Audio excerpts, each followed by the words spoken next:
Our focus is on personal empowerment, a commitment to well-being, and the motivation to achieve more than you ever thought possible. We have another outstanding guest this week. Heather Lloyd grew up in Eden Prairie, Minnesota during the 1980s. Prince was a distant neighbor who frequented the same back roads and almost ran over her dad in the parking lot of the local grocery store. That's a story we're definitely going to have to hear. Heather Lloyd attended my beloved alma mater, Syracuse University, where she was an active member of Alpha Xi Delta sorority. And according to her biography, in her spare time, got a degree in broadcast journalism and political science. She started her career as a news reporter at KCCO-TV in Alexandria, Minnesota, where she also functioned as photographer, video editor, assignment editor, and Friday Night Football score taker. No surprise. From there, she moved to Duluth, Minnesota as an anchor and reporter at KDLH-TV. She eventually transitioned to public relations before moving into financial sales.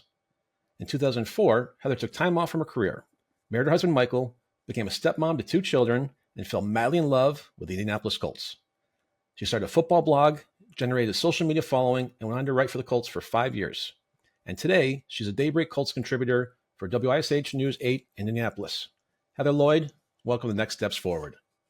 Thank you for having me. It's great to be here. Great to have you. A lot to talk about. It's going to be a fun conversation. So our listeners, grab a beer, grab a coffee. Let's have some fun. Excited to do it. Live TV produces some really crazy moments, and it seems like every broadcast journalist has at least one such war story. What was your crazy on-air moment, either at WISH or one of your previous stations, where something unexpected happened, and how did you handle it? My best, funniest war story is that I was a weekend anchor in Duluth, Minnesota. The broadcast, we're ready, like the opening credits are rolling, the broadcast is ready to start, and our sports guy is running upstairs. This is going to date me tremendously, by the way. Our sports guy is running upstairs with a pile of tapes to get in for the sports broadcast. And as I'm looking at the camera and getting ready to open the show and introduce myself, I hear him trip. And I hear the tapes all rolling down the stairs as the newscast is opening. We're opening with a house fire. And I'm trying to suppress my laughter because I'm picturing Chris falling down the stairs with all the sports tapes flying out. And I didn't completely successfully suppress my laughter. So we got some calls afterwards in the newsroom saying, why was Heather laughing, when you're opening with a house fire? And I'm like, I was laughing at the sports guy who fell down the stairs, during the news open. So it's like, you have to be prepared for anything and everything. But that was the one that I was just like, you know how it is when you're trying to not laugh, it just makes you want to laugh harder. And I was not super successful at that. So. How do you approach storytelling in sports journalism to make it engaging for all types of viewers? You know what, the interesting thing about that is exactly what you just said, the all types of viewers. Not everyone is fanatical about the game itself. Not everyone knows the technicalities of the game itself. To me, every game is kind of a story that you watch unfold. And then you've got the stories of the players who play the game. So when I was with the Colts and writing about the team, one of the things I really put an emphasis on was telling the stories of the players, because for a lot of the fans, that's what gets you connected to the team, is the story of these guys and where they came from and their families. I mean, I wrote about their fashion. I wrote about their dogs. It was everything. And it was so much fun because for a lot of fans, they cared about the players and what they did on the field, but they cared about them even more, like who the people were off the field. And it was really fun to bring that human side of the players, to the fans, because that's what a lot of them wanted, especially the female fans. Well, I guess maybe to that point, is there someone a peer of yours for the Cincinnati Bengals who writes about fashion for Joe Cool? Oh, there should be. I mean, isn't he amazing? I still find myself so drawn to that. I always look at the pregame photos and I don't even care who the team is. When I actually started my own blog, that's one of the things that I was writing about on my blog was the best dressed players every week. I mean, when social media was first coming up, we didn't used to get much of a glimpse behind the scenes when the players arrived at the games and what they were wearing and all that. And now it's become so much a part of the game. I mean, when I went to work for the Colts, one of the first things I thought was I told them that's what I wanted to do. I wanted to tell personal stories about the players and their fashion, their dogs. And as I was walking in there, one of the first times to actually talk about that, I was thinking to myself, are they going to think it's weird that I want to come in here and ask them about what they were wearing on Sunday? They loved it. I mean, they lit up. I mean, because face it, some of these players had a good game. some of these players didn't have a good game. So when I came in on, the Monday following the game, and we're not talking about what happened on the field. I want to talk about what they wore to game day. I mean, they lit up. They absolutely loved it. And I was shocked at how many of them had a really good story behind what they were wearing too. Like, I remember asking Matt Hasselbeck about what his outfit one time. He's like, yeah, Andrew Luck actually gave me this belt for Christmas. So it's like, you got a lot of the stories behind the clothes too. And it was super fun. So when you consider best dressed, do you look more traditional business-like in a suit, or more what kind of flair or panache does the player have? I love the flair. I mean, because they can all put on a suit and look professional and all that. I like the flair where a player really shows you who he is by what he's wearing. I mean, obviously you had Cam Newton, like he was probably the most, the most out there every week. But the Colts, and then you have on the opposite extreme, we had Andrew Luck, who always showed up super conservative, just, in a suit with like boots. And it was always kind of shocking if he showed up in anything out of the ordinary. But yeah, it was really, really fun. Even when you get like a new player, we'd sign a new player. And honestly, one of my first thoughts was always like, I wonder how this guy's going to dress. Like, it'll be fun to see if he, catch for a cure, they would come out in pink. And, it was always really fun to see what they were going to wear. So that was really a blast.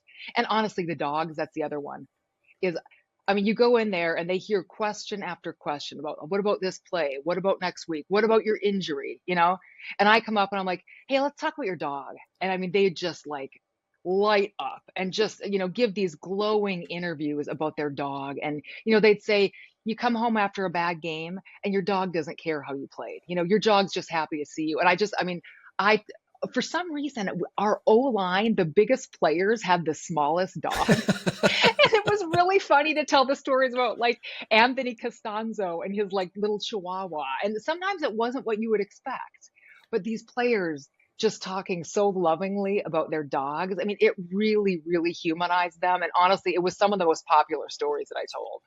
Well, I'm not a Colts offensive lineman, but my neighbors laugh at me being 6'3", 220 and walking my two little 14-pound Shih Tzus. Yeah, see, So right. It takes a real man to walk I a small understand dog. that, absolutely. And maybe as a follow-up to that, you talked about fashion the dogs. What's it like covering NFL teams so closely? Do you have access to players, coaches, and things that go on behind the scenes? Yeah, I mean, I was in the building when football season started, all the way up until the last game of the season. I was in the building pretty much every day. So, and my job was to just go into the locker room and get the stories that I wanted to tell, which were again, not so much the football stories, but the other stuff. So yeah, I was there on game day. I'd be on the field before the games, and sometimes I'd be catching up with the family members, telling the stories of the players before they got to football. Those were always fun. But no, and then everything the Colts players did off the field, I was there covering. So they did a ton of stuff in the community outside the game, and I would literally spend from training camp all the way until the season ended running around Indianapolis with these players, covering everything they were doing off the field. And it was a blast. I have more stories than we could ever tell today. And then On or off the record. yeah, exactly. On and off the record. Some of the stuff that they told me in the locker room, I went right out and reported. And some of that stuff I'll take to the grave. So, it just, but it was so much fun. And I will say it was exhausting. I mean, I ran like a crazy woman all season long. I loved it. I loved every minute of it. So We're going to get back to the players in a second, but thinking back to when you started your academic career at the Newhouse School, number one school in communications in the country, yeah, thinking about being a CNN news anchor or some other major network, yeah. could you have ever envisioned you'd be reporting an NFL football team? Never. Because the funny thing is, when I went to school, I was going to be a reporter because back then sports was a 5-minute blip in the newscast. It really was. Sports was not what it is today. I mean, ESPN was out there, headline news was out there. But it didn't occupy the space it occupies now in our lives. And the 24-hour news cycle has really come so far in making sports what it is today, but never because sports wasn't even what I was looking to do. I came out and I wanted to cover news and politics, and that's what I did. And then the weird thing is, I got out of all of that and then come full circle back around again by starting a blog. And that's what thrust me right back into here. And pretty soon I'm covering sports and talking about sports for a living when I never really intended to. I fell right into this because of just life. It's just the path life takes you on. And I ended up in a city where I fell in love with this football team, in part, by the way, because Tony Dungy was the Colts coach. He was the defensive coordinator for the Vikings. Marvin Harrison was here, who, of course, we all, loved and All-time cheered for at Syracuse great. Syracuse. Yes, so this was not a hard thing for me to move to Indy and fall in love with the Colts, and then throw Peyton Manning in there, by the way, who just made everything so fun. And I moved here in August of 2004 as a Vikings fan. The Vikings played the Colts on Monday Night Football in November. So this whole time I'm picturing myself, my husband and I went to all the games. He was a season ticket holder. I'm picturing myself at that Vikings game in November, as a Vikings fan. And by the time that game got here, about halfway through the game, I realized I was cheering for the Colts. And I was like, I think this is my team now. I mean, that's how long it took. Did you have to go to the gift shop and get a new jersey? You know what? Exactly. I'm like, you know what? No, I'm good. This is my team. So they were way too easy to fall in love with. And it happened like that. And I was die hard. And then, of course, Peyton Manning left, broke my heart in a million pieces. And all of my friends were messaging me and, oh my gosh, how you feel? What are you going to do? I'm like, I can't even answer that question in a text message or on a Facebook post, So I'm like, I think that's why people have blogs. So I started a blog to write about how heartbroken I was when Peyton Manning left. And there was one post in particular where Peyton was coming back to play the Colts on Sunday Night Football. We had Andrew Luck now. Life was good. I watched Andrew Luck his last college season, knowing he was probably going to be our quarterback. So I was dialed in. I knew we had to do what we were doing. It broke my heart. I knew they were going to probably part with Peyton Manning. Andrew Luck was going to be our guy. Of course, when it happened, it was way harder than I thought it would be. But so Andrew Luck comes in. We're excited. We're ready to start the season. We actually played a season with him, and it was the next season that Peyton Manning came to play Andrew Luck on Sunday Night Football. And I'm like, at this point, I'm good. We have Andrew Luck. I'm fine. So I'm sitting there watching the game the week before, and the promo comes on for Peyton Manning's return to Indianapolis, and they've got him running out onto the field in slow motion, and the song "I'm Coming Home" playing in the background, and I started sobbing. And suddenly I'm like, whoops, I lost my AirPod. Hold on here. Yep. So I start sobbing, and I'm like, oh my gosh, I don't think I'm over it. And I pulled out my computer and wrote a post basically talking about, I thought I was ready for this. I thought I was over it. I have Andrew Luck now. I've moved on. And then the promo comes on, and I start sobbing, and I don't think I'm over it, and I think I'm going to need therapy and waterproof mascara. I put it out there, and I am not kidding you. It went so viral that every time I opened up Facebook or Twitter, it was getting shared again. I mean, it just went, because I had captured how so many Colts fans felt about Peyton Manning's return. And that honestly was really, that was the launch pad for everything I'm doing in sports now, was the story I wrote about Peyton Manning coming back to play the Colts on Sunday Night Football. So your bad breakup with an old boyfriend is what gave you the career.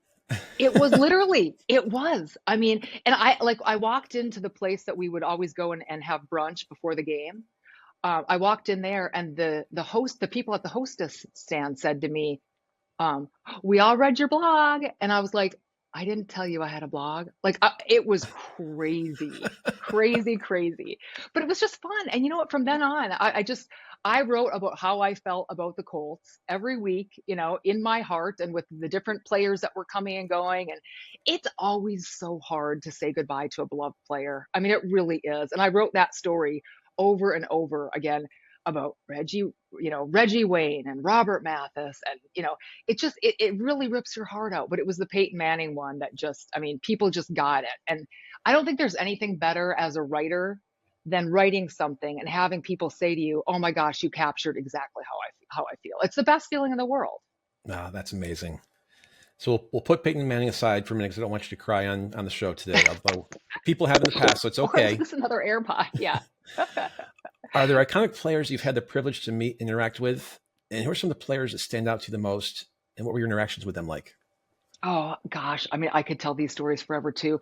The coolest thing about going to work in sports is that you meet your heroes, and not only do you meet them, but you get to know them like as people and you get to know their families. And early on, before I was even working for the Colts, I went to the Pro Football Hall of Fame. And I had never been there before, but Chris Carter was being inducted. And he is someone I cheered for growing up as a Vikings fan. So I'm like, you know what? I'm going to see if I can get a credential and go over and cover the Hall of Fame induction. And I did. It's a very fan and media friendly, facility. So they approved me. I went over there. I'm like, I can't believe I'm doing this right now. So I get over there, and not only do I cover the Hall of Fame. And first of all, if you are a football fan, you have got to go to Canton, Ohio sometime and go to the Pro Football Hall of Fame. It's awesome. And the Hall of Fame weekend is even better because all the media people and all the coaches and all the players, it's just packed with people that, I'm standing there talking to someone. I'm like, oh, look, there's Bill Belichick. Oh, look, I'm actually walking around the Hall of Fame museum and I run into Roger Goodell. Introduce myself, shake his hand. I'm like, this is wild. So later that afternoon, before the game started, I'm standing on the field next to the ESPN set. I'm talking to my new friend, Sal Palantonio, who's such a great guy. And I was obsessed at the time with Gruden's quarterback camp. I learned a ton about football watching Gruden's quarterback camp. So I'm standing there talking to Sal, and up John Gruden comes walking up. And I'm like, so I just say, John Gruden. And he kind of looks up and he's kind of looking at me like, do I know you? And I just stick my hand out and he shakes my hand. I said, I am so obsessed with watching quarterback camp that I said, I was just watching, and my husband came downstairs and he says to me, haven't you seen this one before? And I was like, not the whole thing. And Gruden gives me a big hug and he's like, I love you, man. So that was just amazing. And then a couple years later, when Tony Dungy and Marvin Harrison were going to the Hall of Fame, now I'm working for the Colts, back at the Hall of Fame to cover that, and then we were playing in the Hall of Fame game, and our cheerleaders were performing with Tim McGraw on stage. So the night before, we're out there, and the cheerleaders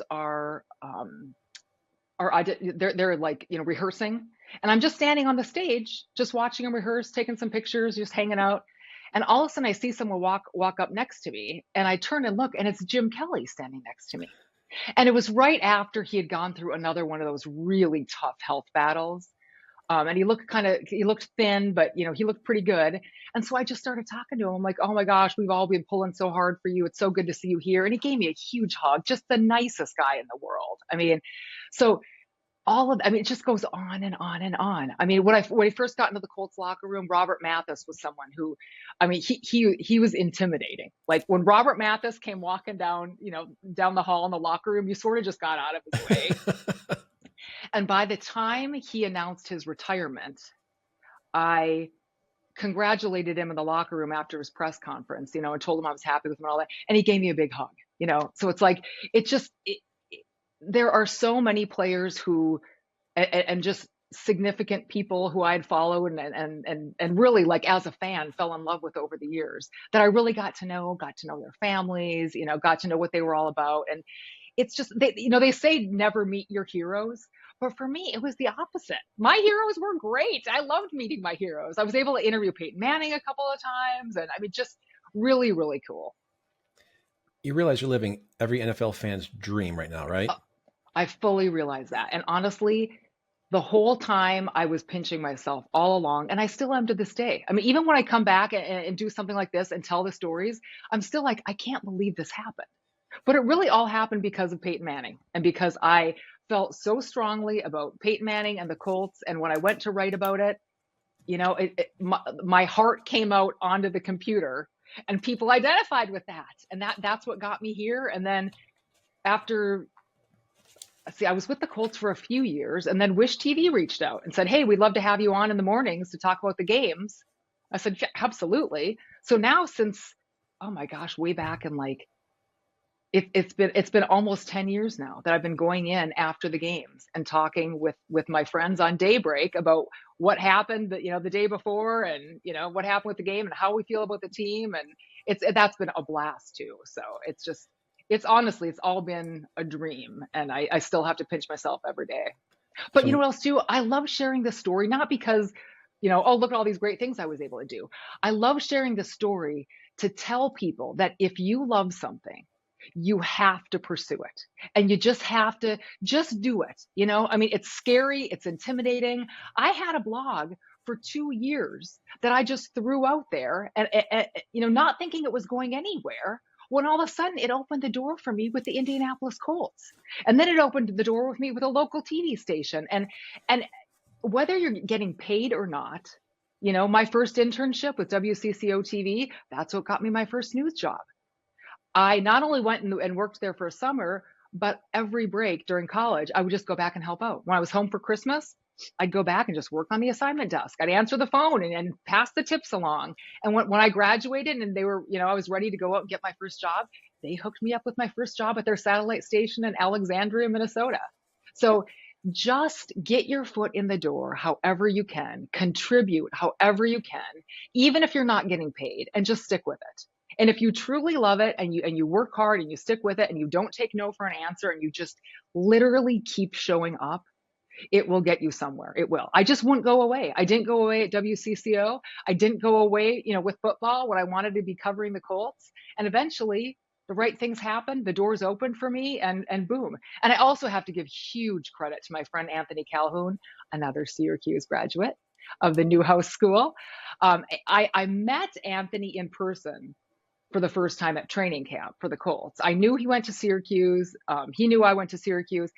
The funny thing is, when I moved to Indy, we never knew each other at Syracuse. But when I moved to Indy, I saw him on TV and I was like, gosh, that guy looks familiar. So then I've social media opens up, I find on Twitter, I'm like, oh, no wonder I know him. He went to Syracuse. So we get to know each other at Colts training camp. And he had me on a few times on Sports Locker, his Sunday night show. So that kind of opened the door there.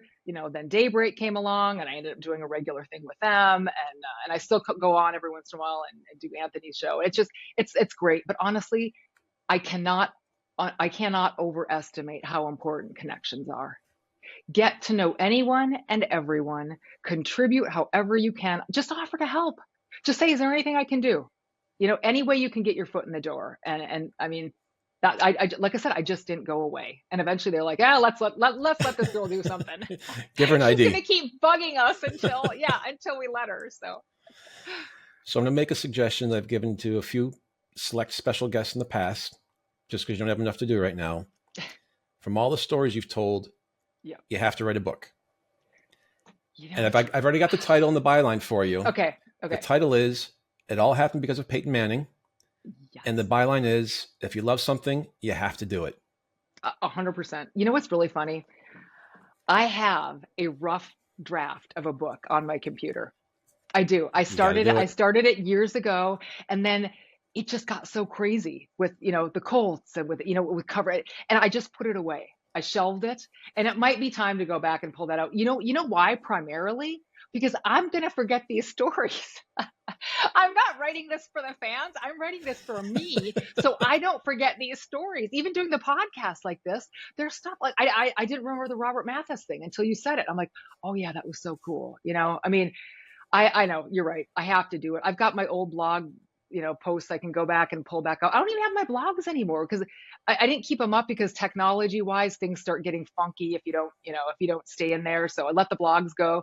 But you're right. I need to get it all down on paper and have it somewhere where I can have it forever. If nothing else, for me. So when I'm in a nursing home one day, I can be like, oh yeah, look what I used to do. You don't believe me that I used to be on TV talking about the Colts? If I can help in any way, please do, because you have to do it. No, I know you can help. And I know, and congratulations on your books. I mean, thank absolutely you. Amazing. So yes, you can help me. I just get bored easily, I guess. So you've been talking about all these great stories and great encounters you've had with these massive professional athletes, the elite of the elite. Have you ever encountered skepticism about your sports knowledge because of your gender? And if so, how have you responded to it? Oh, sure. I mean, when I started my blog, there were not a lot of people, females, writing and talking about football. There were the token ones. I mean, funny story. I was at WCCO TV as an intern when Michelle Tafoya was going into the first locker rooms as a female reporter. And do you remember the controversy with all of that? And I remember watching all that unfold. And at the time, I wasn't even, sports wasn't my thing, but I just remember watching that, being fascinated by it. And here I am now, years later, doing that myself because she paved the way. So yes, you have to prove yourself. You do. And I'll say that whether you're a male or a female, because anytime you come in and you're the rookie and you're young, people are going to look at you. And honestly, every chance you get, you have to make a good impression. You just do. You have to be more accurate. You have to be more of a professional. You have to go above and beyond if you're young and if you're a female. I found in the financial world, believe it or not, way worse than in football. The financial world, I had to prove myself much harder when I worked in financial sales. But with football, the difference with me is that I was writing more of the personal stories. I did write some football stories on the Colts website, but mostly I was writing the personal stories. But it's more, I had to prove myself, believe it or not, more in the media room with the other members of the media, who some of which had been covering the team for almost as long as I'd been alive. So it was more of them that I had to prove, like, listen, I know what I'm doing. I can do this, and it just takes time. Over time, they came to respect me. They did. So, and they'd turn around to do the same thing with the next, young woman that walked in the door. You have to prove yourself. And honestly, the other thing you have to remember is you're not just going in there representing yourself. You're going in there representing the next women that are going to come after you. And now the beautiful thing about it now is there are so many women that it's not even, that's not so much of a thing anymore. It's really not. Like, they're used to it now. So, but it's cool to watch how that has evolved. And now watching a woman covering sports of any kind is not that notable of a thing anymore. And that's awesome. I think that shows how far we've come. Absolutely The agree. locker room thing is always weird. It's never going to be normal, Sure. but you just figure it out, But the first time I walked into the locker room, the thing I was most terrified about was that it was going to smell bad. And it didn't. I was pleasantly surprised that I walked in there. It was clean. It smelled good. It was totally fine. The funniest locker room story I have is I was standing there waiting for to talk to a player. And one of the players next to him was an O lineman, was getting dressed. And he, they're pretty good about doing it subtly while we're standing there. And you just learn to look away and whatever. But he took off his towel and he just randomly kind of threw it behind his head. It landed on my foot, his wet towel. And I'm just sitting there staring at it. And I'm like, I'm not picking that up. There's no way. I had open-toed shoes on too, by the way, to make it all the worse. And he just turns around and he's like, I am so sorry. And he comes over and he grabs it real quick. I'm like, I hope you know I'm not picking that up and throwing it in the bin. And he was really good about it. He was actually horrified and way more embarrassed than I was. Another story for the book. See, and now I told it, so I'll remember it. And it's recorded, so we can go back to the notes. Yes, exactly. Something I've always appreciated about sports, and something that's even amazed me at times, is its ability to bring individuals, communities, states, and even countries together. What is it about sports that makes them such a powerful force for bringing people together, regardless of background, generations, politics, or other differences? Mm-hmm. It's because it breaks down all the barriers. I mean, we're just all in the same place, cheering for the same cause. And really, how often does that happen in life? I mean, to have all these people brought together. There's a couple of things. I think animals bring people together. Pets, people love their pets. And then sports, people love their sports. And the cool thing about being at a game is you're sitting alongside all kinds of different people, all different age, all different sex, different race. It doesn't matter because you're all cheering for the same thing. And it's so cool over the years. I mean, we got to know so many different people, in our section at the games, and that's so fun. And you kind of watch their kids grow up, and you watch, you watch everyone's lives change before your eyes as you're there cheering on your team every week. And I never took that for granted either. It's such a cool thing, but it really does. I mean, it's an emotional thing that ties you together with other people. You could be in a different city just wearing a Colts hat or a Colts shirt, and strangers will come up to you and be like, oh, hey, and you meet people that way. I know what's happened to you. It's happened to all sports fans. And it's such a cool thing. I moved here in 2004. I knew my husband and some of the people that he worked with, and that was it. And for me, it was going to the games, cheering on the Colts. Like, the Colts turned Indianapolis into my home. They really did. By bonding with other fans, I made a ton of all my best friends I probably met cheering for the Colts. So it really does, it bonds you with people. It gives you something in common right away. It gives you something that you're all passionate about and something that that brings you together. And that, I mean, I don't know that there's anything else like that. Sorry, you've just met my dog Zeke to let everyone know that either UPS or Amazon is here right now. Well, if a squirrel shows up on my balcony, you're going to hear mine. So fortunately, that hasn't happened yet. Do you think certain sports have a stronger ability to unify people than others? And if so, why? I will preface this by saying that I am incredibly biased. But yes, I think football brings people together more so than any other sport. And this is why. First of all, because football owns Sundays. And really, they own Saturdays too when you think about it with college football. They also own holidays, Thanksgiving. But now Christmas Day is it's a huge football day now, and I love it. So what happened for me, and one of the things that made me a football fan, was Sundays is a day that a lot of people, you do your stuff, you do your sports on Saturdays, you run around. Sundays is the day that everyone's kind of home and everyone is relaxing. And I was watching football with my dad on Sundays growing up, watching the Vikings play. And so for me, that's just what we did on Sundays. And then on Thanksgiving Day, you're watching your team play. And so I think a lot of your emotional and core memories, growing up are around the game of football. And so that ties you to the game much more than, watching golf is great. Watching basketball is great. But for me, my core memories growing up were growing up around the game of football with football on, my dad driving us to school on Monday mornings and listening to talk radio, talking about, whatever horrific thing happened to the Vikings on Sunday that all of Minnesota is now commiserating about. I mean, talk about bringing people together. Bringing people together after terrible disappointment is a really good way to bond people. My dad would be laughing, listening to KQ in the morning and talking about whatever disastrous thing happened to the Vikings. And those are my core memories of growing up. And that is why I love football to this day. And by the way, my stepchildren, who we took to the games, I mean, all of our family memories, so many of them were made watching football. I always say this, I came in, got to know them, we got married. We really became a family watching the Colts play on Sundays. I mean, that's what we did, whether it was at home on the TV or whether it was in person. Like, that's what bonded me to my new family, my new community, my new friends. I mean, without the Colts, my life would have looked so different here. Well, it's like in Ted Lasso, Daniel says football is life. 100%. 100%. I mean, it's so beyond the game. It really is. And that's it. It's bigger than football. It's community. It's everything. I mean, and your pride, I feel like the pride for your community is on the line. When I first moved to Indianapolis, a lot of my friends were like, "Really? You're moving to Indianapolis?" What made me proud to say that was the Colts. I'm like, heck yeah, I'm living in Indianapolis. Look, we're hosting the Super Bowl. We got Peyton Manning. We were on how many Monday night and Sunday night and Thursday night games were the Colts on?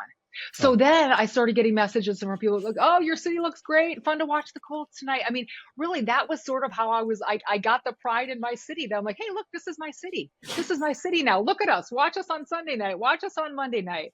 NFL Combine is here." We were sort of the center of the sports world for a long time. Now that's sort of fallen a little bit now, but hopefully we'll get back there. Well, and I will say I've visited Indy a couple of times. I do some work with Indy 500 when the racing team's there. Yeah. Yeah. And it's a spectacular city. It's a great city. And that event is unbelievable. So if you have never been to an Indy 500, you have to go. You have to. I had never been to a car race before, ever in my entire life. And so I go on my first Indy 500 carb day and I watch the practice and I'm like, this is unbelievable. Yep. You cannot explain it to someone unless they see it in person. And I do some work with Ray Hall, Letterman, Lanigan, so I have to give them a shout out because they're a big supporter. Graham's a good friend. And I think the stat is on the day of the Indy 500, there are more people at the event than in the state of Indiana. You can't, again, you cannot explain to people how big this event is, or how many things you can fit inside the Indianapolis 500. You know, there's that picture where they put all the things inside there. They put in the Colosseum in Rome, and they put in Right. football fields. There is a golf course inside of the racetrack, inside, right in the middle. You can't even explain it. And Graham Rahal's a great guy. I've interviewed him many times. I used to go there with my blog and cover the 500. So he's a huge Ohio State fan. Yep. So whenever we would bring the new Colts rookies out to IMS, we literally baptized the new Colts players by bringing them out to the Indianapolis Motor Speedway in May to be like, hey, welcome to Indy. This is Indy. So they'd come out to the track, they'd attend a practice, we'd bring them around to meet the drivers. And Graham Rahal always loved meeting the guys from Ohio State because he was a huge Ohio State fan. So that was always fun for him. But he's awesome, awesome guy. And he is always one of the guys I'm pulling for to win it. Marco Andretti, Graham Rahal. Every year I'm cheering for one of those guys to win it. So hopefully this is Graham's year. Hopefully. Graham's involved with a nonprofit I work with, and he actually hosts a charity golf tournament the Thursday before the Indy 500 at that golf course inside the track for our charity, and another one called One Cure. Oh, that's awesome. Yeah. So I will, we'll connect on that after the show. But he's for sure. Good guy. Yep. Are there any specific Colts players, past or present, who've made a significant impact in bringing people together beyond their on-field heroics? Oh gosh. I mean, I don't think I can put into words what Peyton Manning did for the city of Indianapolis. I mean, I feel like he put the city on the map. I really do. I mean, just everything changed with him. We would have never hosted the Super Bowl probably had Peyton Manning not been here. Lucas Oil Stadium would not be here. I mean, that is literally the house that Peyton built. I mean, just he was on every commercial. You saw him in prime time all the time. I feel like he took this nice little Midwestern city and he just put a humongous spotlight on it. And you can't even contemplate financially and, you know, the way that has impacted the city of Indianapolis. You really can't. And you know what? Andrew Luck was awesome for that too. Just awesome. I mean, he sort of came around. He had big shoes to fill, both on the field and off. And he did it in a very different way than Peyton did it. Peyton was very out there. Andrew was more the quiet, like he was out of his comfort zone when he was doing commercials. So he did much fewer of them, but he still did them and he did what he needed to do at times.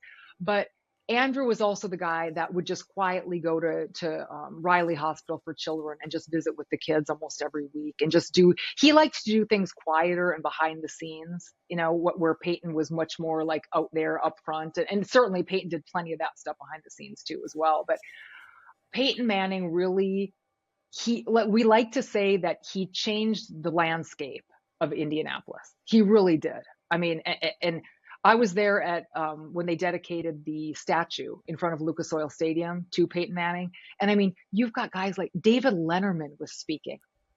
You know, they unveiled a statue of Peyton Manning in front of Lucas Oil Stadium. And, you know, David Letterman is talking about how he changed the landscape of Indiana and all the things that he's done for the state. And it's unbelievable. And you still feel it. You still see it. I mean, no, I don't think any athlete yet has replaced what Peyton Manning meant to this city. So there's one who's coming up who might, you know, well, I know we're going to talk about it at some point, but there's an athlete coming up who's coming, you know, she's got a ways to go, but I think she might be, she might be up there when her career is wrapping up. Let's go right into it. What has Caitlin Clark done for the state of Indiana? I mean, the amazing thing is she's played one season for the Indiana Fever. And we've never seen anything like it. Even Peyton Manning would fill Lucas Oil Stadium. Peyton Manning would not fill the other stadiums of the other teams that were playing at away games.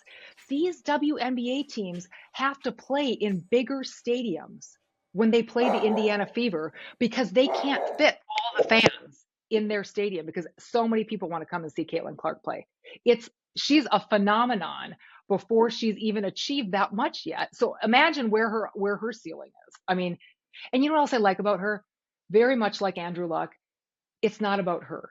She's not about the spotlight. She just wants to be a good team player. She represents Indianapolis perfectly. She's from the Midwest. She's a hard worker. She just wants to get out there and do her job. And she says all the right things. She does all the right things. It's like you love everything about her. I mean, funny fact, I did not go to a Pacers game last year, but I went to a Fever game. So, I mean, if you would have told me 10 years ago that the Pacers wouldn't be filling their stadium every game, the Colts would be filling their stadium every game, but the Indiana Fever would be sold out every single game, I would have said you are absolutely crazy. But one person has done that, and that person is Caitlin Clark. I mean, it's fun to watch these female athletes and superstars come up because they are truly, truly changing the sport and changing the game and giving them what they deserve and equal pay and all that stuff. Oh, all of that, 100%. Our oldest daughter is graduating from UConn next week, and she's just fallen in love with Paige Beckers and watching her run. And so, not quite Caitlin Clark, but along the caliber. And someone showed me recently, you mentioned David Letterman, and we're talking Caitlin Clark. I think it was, so David Letterman recently interviewed her for his show, I think on Netflix. There's a great scene in there where they're doing ping pong balls and she just crushes him. So I highly recommend everyone look that up because it's funny as shit. She is an athlete. I mean, and she is competitive as they come. I mean, there was a video of her when the Colts or the Pacers were playing the Bucks in the playoff game. They were at Gainbridge Fieldhouse throwing out T-shirts, and there's a video where she says to one of her Fever teammates, there was a Bucks fan there, and she was like, hit that Bucks fan right in the face. It doesn't matter what it is. She's just hardcore right there, competitive as anything. She supports all the other teams. She's at the Pacers game. She was at the Colts game. I mean, she's amazing. I mean, you can't help but to absolutely love her. And I love the spotlight that's been on her. And I love the opportunities that are coming her way. She deserves them all. She is going to make way more off the field than she's making on the field. And I hope someday that changes because they do all deserve that. But for now, I'm like, you go get every endorsement you possibly can to kind of fill that gap between the men and the women pay-wise. If you have to make that up in endorsements, you go get it, girl. I mean. Well, I guess maybe that point is a follow-up to what you mentioned about how Peyton Manning put Indianapolis on the map or where it is today. Do you see her as sort of a 2.0? I mean, those are big shoes, but still. Absolutely. Yeah, because she's just getting started. Right. I mean, like I said, I know some people that maybe were Tennessee fans would maybe want to go and see Peyton when he came with the Colts, in their home stadium. But they did not have to switch to a bigger stadium because so many people wanted to come see him play. I mean, she's just getting started, and it's immense the impact she's had on the game. I do think Peyton Manning, you could argue, elevated the entire game of football, not just the Colts, because Peyton Manning was one of those people that because of his Saturday Night Live appearances, the commercial appearances, he is one of the people that really got women into the game. They loved Peyton Manning. He was a cultural icon. They wanted to see him, so he got a lot of women into football that maybe didn't love football before. I think Caitlin Clark is going to do the same thing for the WNBA now. I had never watched a WNBA game until Caitlin Clark came in last year. And then I'm like, this is fun. These girls are amazing. I love this, So she's going to do the same thing. She's going to elevate the game to a level that they probably never thought possible. Okay, we talked about this in the beginning. I want to make sure we cover this. Prince. Purple Rain. Prince was a distant neighbor. The first R-rated movie I ever went to, by the way. My aunt took me to Purple Rain when I was in middle school. I was going to say, you had to be like 8th grade. That was my guess. I was young. So he was a distant neighbor who frequented the same back roads and almost ran your dad over in the parking lot of a local grocery store. Tell us how Prince almost ran over your dad and how your dad escaped. Well, first of all, we lived in Eden Prairie. We're out in the southwest suburbs. Prince lived in Chanhassen, which was the next town over. And our horses were at a barn in Chanhassen. So to go see our horses, we would take these back roads through Chanhassen. And his first house was a purple house on a little lake out in Chanhassen. And you drive by, of course, it stuck out like a sore thumb. I mean, and we're not talking about a gated neighborhood. It was just a regular neighborhood with a purple house sitting on a lake. And that was Prince's house. And it was not uncommon to go driving out to the stable, and a purple BMW goes whizzing by. There was only one purple BMW in the entire state of Minnesota, and it belonged to Prince. So you're like, oh look, there's Prince. You can kind of see the shadow, of his hair through the dark windows. So one day, he had moved on. Actually, the bodyguard now drove the purple BMW. Once he got more famous, he couldn't really drive around in the purple BMW anymore. So he had a different car. I think then he had a big black BMW. But my dad's leaving the grocery store, and this car is just coming right at him and not really paying attention. So he kind of like jumps out of the way, and the car slows down, and it's got real dark tinted windows, and it rolls down the window about this much. And it's just this guy in a really soft spoken voice. This guy goes, "Hey, sorry, man." And my dad looks, he's like, "Oh my gosh, it's Prince." And he came home and he told us the story. We're like, "That did not happen." He's like, "I swear to God, it happened." Near life or death experience with Prince. Yeah. Prince almost ran my dad over. Thankfully, he did not, and he did feel bad about it. And he did stop and roll the window down and say, "Sorry, man." So that's that was the closest run-in any of my family members had with Prince. But it was not uncommon to see him though at the gas station, out and around town. And I think one of the reasons that he stayed in Minnesota was because he could do that. People let him live his life. People let him do his thing. I mean, he was one of us. He really was. So he could come and go around. And of course, the more famous he got off the house on the lake. He had a house in, with a security gate and all of that. I mean, Paisley Park came around his recording studio. So things certainly changed over time, but it really was a place I think he could just live his life and be kind of private and low key. Something I left out of your introduction was that during your time in Duluth, you began what you describe as, quote, a lifelong obsession with Lake Superior. I've never heard this from anyone before. This show is a show first. I've never heard of anyone with an obsession with a Great Lake. My lifelong love affair with the Colts and with Lake Superior. Yes. So my grandma lives north of Duluth, Minnesota, which most people would look at a map and be like, does anyone live north of Duluth? Because when you look at the map, it's just all green. But this is where my parents grew up. This is where I was born. So coming up to see my grandma, we would drive up through Duluth, and there's Lake Superior. You can't miss it. And my mom would always be talking about, oh, look at that lake. It's so cold and it's so scary. I mean, there's a lot of history there. Ships have gone down. People have died in Lake Superior. And it's kind of an ominous presence, but it's also like beautiful and stunning. And it's like, it's such a combination of things that I always grew up thinking, well, Lake Superior was this kind of dark, cold, humongous. It's like an ocean up in northern Minnesota. So when I moved to Duluth, I was driving down the hill for the first. This is the other thing. Duluth, Minnesota is all built on a hill, and everything slopes down to Lake Superior. So it's like it's the center of everything.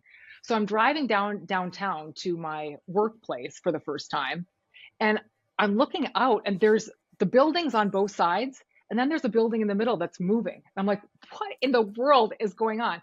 It was a ship coming in, on Lake Superior, so big that it looks like a floating building. I'm like, this is wild. But Lake Superior, like, it kind of set your mood for the day every day. You wake up, it's a bright sunny day, the lake is sparkling and kind of calm. It's like, oh, you know what, this is going to be a sunny day. No. By noon the fog rolls in, and suddenly it's 40 degrees. I'm like, oh dang, like I had a picnic plan today, I wanted to go do this. Mother Superior had other ideas. So it's like it controlled our news cycle. It controlled, what you wanted to do outside that day. It literally controlled your entire life. But there's a beautiful walking path, a beautiful lake walk along it. And so almost every day I'd be out there walking along Lake Superior, winter, summer, cold, snow, rain. And it just like, that's kind of where I did my thinking and, planning my life, which of course this I never would have known. But whenever I look back at Lake Superior, I always think about that's kind of where all of this started. I was kind of starting my professional life there, and Lake Superior was just always there. And it's just this crazy, ominous presence that, you really can't escape. One day in November, I was driving in to work, and it was the anniversary of the sinking of the Edmund Fitzgerald. And I'm driving in, and of course, the song's playing on the radio. And I'm driving in, and it's a cold, windy day. The November gales are, the big waves are splashing up and almost getting my car windows wet. And I'm thinking to myself, like, you almost got goosebumps because you're kind of looking out there going, this was that kind of day. And here we are again, with the song playing on the radio and, Gordon Lightfoot. And I'm like, oh my gosh, this is crazy. But really, like, as the weekend anchor, you're sitting around and there's not, slow news. And all of a sudden you've got some ice fishermen out there, and the piece of ice they're fishing on floats away from the shore, and they're out in the middle of the lake, and the Coast Guard's going out to rescue them. And that was a lot of our news cycle too, was Coast Guard going to rescue boaters and fishermen. And, Lake Superior is just everything up there. And when you live around that, I was up there for almost 10 years.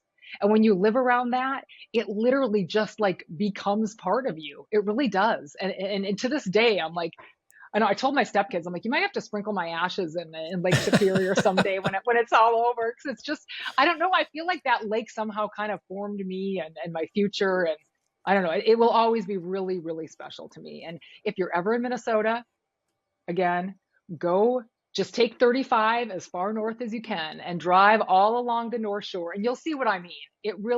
It's hard to explain how big and how impactful that lake is to that whole region. But it's everything. It controls everything.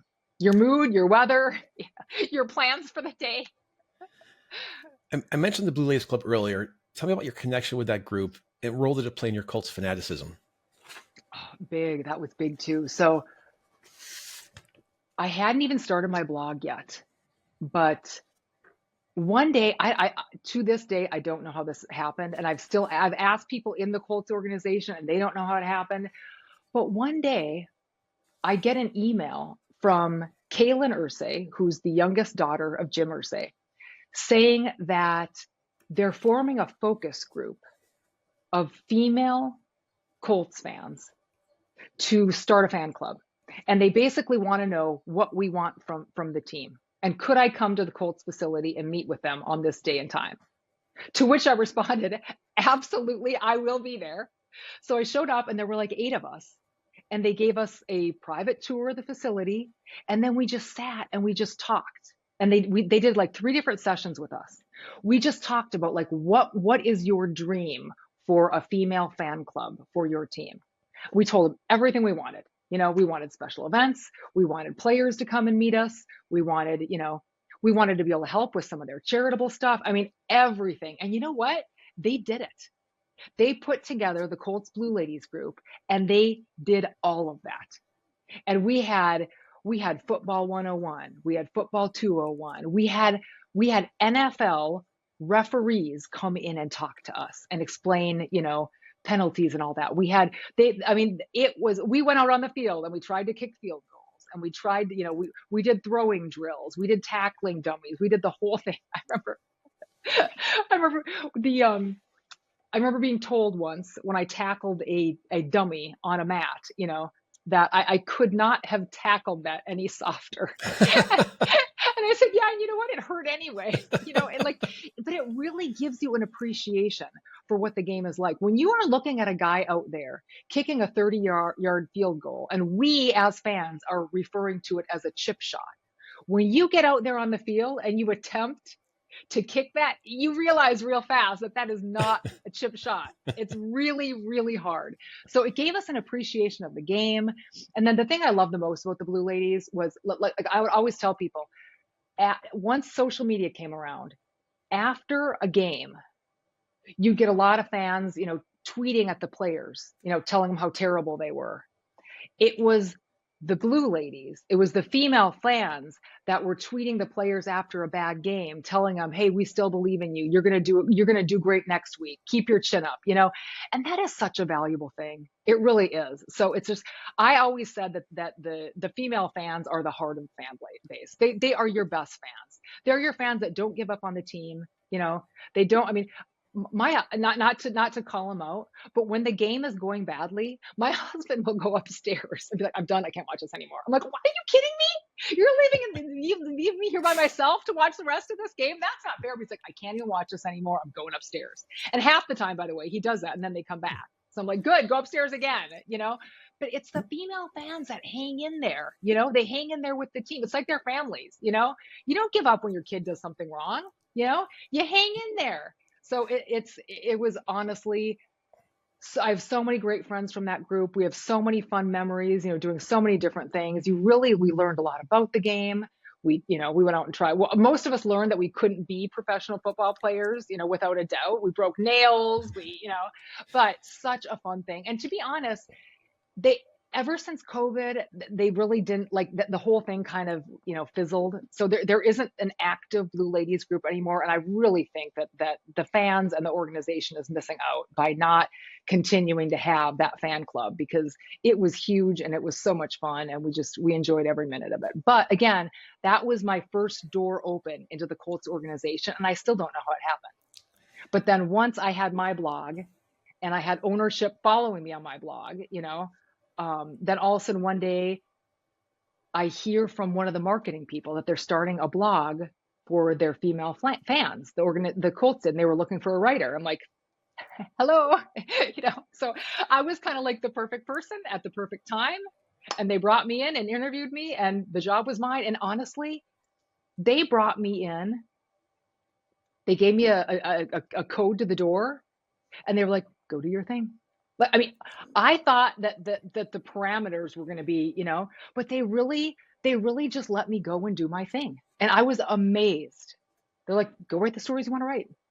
So, and I did, and it was a blast. And yeah, I don't know how I got in that door, but once I did, I mean, it was magic. It really was. Heather Lloyd, we're out of time. It's an absolute pleasure and That's honor so having you sad. with us. You'll have to read my book, right? Absolutely. And Peyton's going to write the foreword for you. Yeah, I hope so. And again, the title is It All Happened Because of Peyton Manning.